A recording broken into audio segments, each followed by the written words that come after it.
নতুন রিন যার প্রোসিস টেকনোলজি গভীর থেকে পরিষ্কার করে আর ধরে রাখে কাপড়ের নতুনের মতো উজ্জ্বলতা। নতুন রিন অ্যাডভান্স পাউডার, নতুনের মতো উজ্জ্বল। আপনার মতো একজন ভালো বাবা পেয়েছে।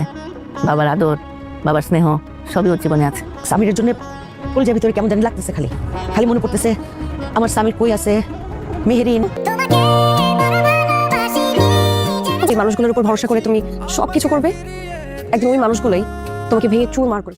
আসসালামু আলাইকুম প্রিয় দর্শক বন্ধুরা, আশা করছি মহান আল্লাহর অশেষ রহমতে আপনারা সবাই ভালো আছেন এবং সুস্থ আছেন।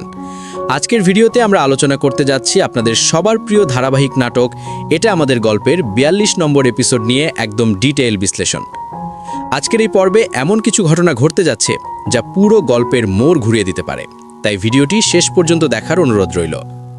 এপিসোডের শুরুতেই আমরা দেখতে পাবো সামির তার বাবা মায়ের খোঁজ নেওয়ার জন্য গ্রামের বাড়িতে যায়। দীর্ঘদিন পর এই ফিরে আসাটা তার জন্য সহজ নয়।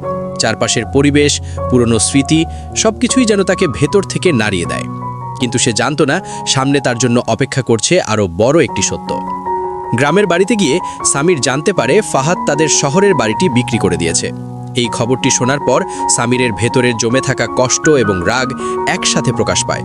সে নিজেকে আর নিয়ন্ত্রণ করতে পারে না, বরং সে আরও দৃঢ় হয়ে ওঠে।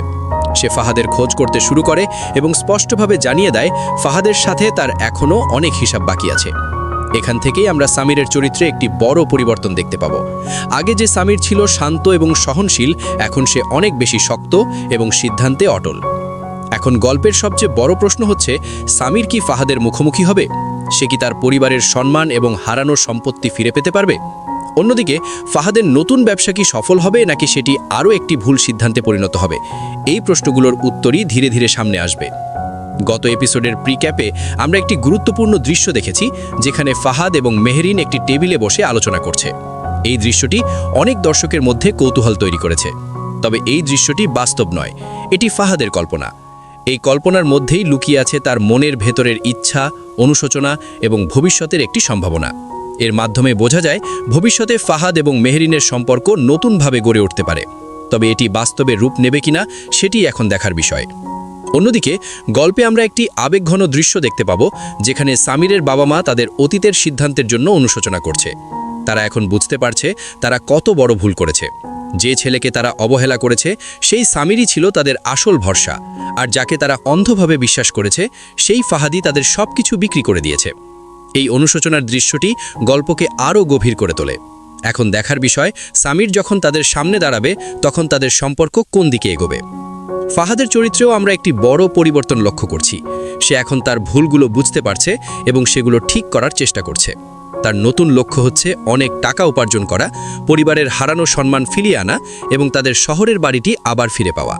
তবে এই পথ মোটেও সহজ নয়। সামনে তার জন্য রয়েছে অনেক বাধা এবং চ্যালেঞ্জ। সে কি সত্যিই নিজেকে পরিবর্তন করতে পারবে, নাকি আবারও ভুল সিদ্ধান্ত নেবে, সেটি এখন দেখার বিষয়। গল্পের আরেকটি গুরুত্বপূর্ণ দিক হচ্ছে ফাহাদের স্ত্রীর ভূমিকা। বর্তমানে সে ফাহাদ থেকে দূরে আছে, কিন্তু ভবিষ্যতে যখন ফাহাদ সফল হবে তখন হয়তো পরিস্থিতি বদলে যেতে পারে। তখন সে আবার ফিরে আসতে চাইতে পারে। কিন্তু প্রশ্ন হচ্ছে, সেই সময় ফাহাদ কি তাকে গ্রহণ করবে, নাকি সে তার অতীত ভুলে গিয়ে নতুন পথ বেছে নেবে?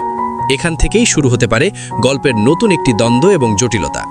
সব মিলিয়ে বলা যায়, সামনে আসা প্রতিটি এপিসোড হতে যাচ্ছে আরও বেশি উত্তেজনাপূর্ণ, যেখানে থাকবে টান টান উত্তেজনা, আবেগ এবং অপ্রত্যাশিত সব টুইস্ট। তাই ৪১ এবং ৪২ নম্বর এপিসোড কোনোভাবেই মিস করা উচিত নয়। এখন আপনাদের জানিয়ে দিচ্ছি, নাটকের ৪১ এবং ৪২ নম্বর এপিসোড ঈদের বিশেষ আয়োজনের কারণে প্রচারিত হবে এপ্রিলের ১ এবং ২ তারিখে সিনেমাওয়ালা অফিসিয়াল টিভি চ্যানেলে। ভিডিওটি যদি আপনাদের ভালো লাগে তাহলে অবশ্যই লাইক দিবেন। আপনারা কোন জেলা থেকে এই নাটকটি দেখছেন কমেন্ট করে জানাতে পারেন। আপনার নামও কমেন্টে লিখে দিতে পারেন। আমরা চেষ্টা করব পরবর্তী ভিডিওতে আপনাদের কমেন্ট তুলে ধরতে। আজকের ভিডিওটি এখানেই শেষ করছি। চ্যানেলটি সাবস্ক্রাইব করে আমাদের সাথে থাকুন। দেখা হবে পরবর্তী নতুন আপডেট ভিডিওতে। ততক্ষণ পর্যন্ত সবাই ভালো থাকবেন, সুস্থ থাকবেন। আল্লাহ হাফেজ।